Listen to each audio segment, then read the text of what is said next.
2024 বাংলার 1431।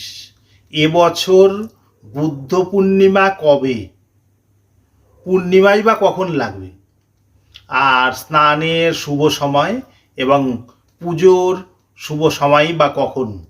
আমি পুরোহিত দেবু গোস্বামী আজকে এই বিষয়ে কিছু আলোচনা করব। তোমরা দেখছো ভগবানের বার্তা ইউটিউব চ্যানেল।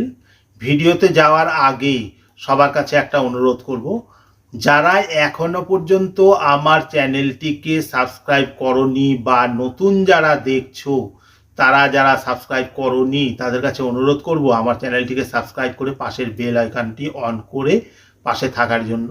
আর যারা আগেই সাবস্ক্রাইব করেছো তাদেরকে অসংখ্য ধন্যবাদ।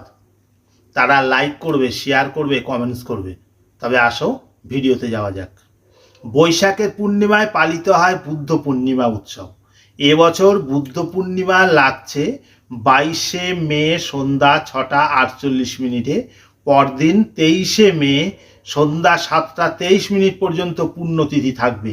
বৌদ্ধ ধর্মাবলম্বীদের কাছে সবচেয়ে গুরুত্বপূর্ণ ও পবিত্র ধর্মীয় উৎসব বুদ্ধ পূর্ণিমা। বৌদ্ধ ধর্ম মতে বৈশাখ মাসের পূর্ণিমা তিথিতেই জন্মগ্রহণ করেছিলেন বুদ্ধদেব।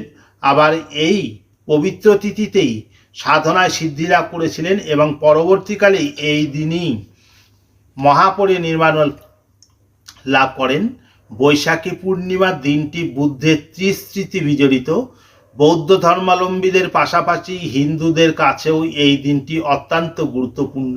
হিন্দু ধর্ম অনুসারে শ্রী বিষ্ণুর নবম অবতার হিসেবে গৌতম বুদ্ধকে গণ্য করা হয়। বৈশাখী পূর্ণিমায় গৌতম বুদ্ধের জন্মদিন পালিত হয়। ধর্মীয় বিশ্বাস, এই দিনেই গৌতম বুদ্ধ বুদ্ধগয়ার বোধিবৃক্ষের নিচে সিদ্ধি লাভ করেছিলেন।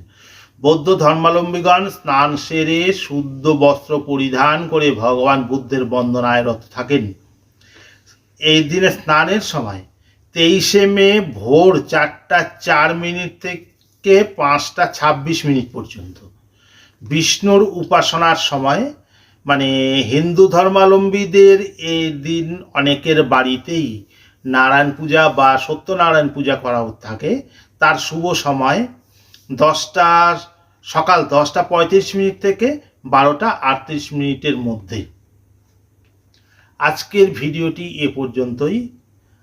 যদি ভিডিওটি ভালো লাগে তাহলে অবশ্যই সাবস্ক্রাইব করে পাশের বেল আইকনটি অন করে দিয়ে লাইক, শেয়ার ও কমেন্টস করতে ভুলবে না। ধন্যবাদ।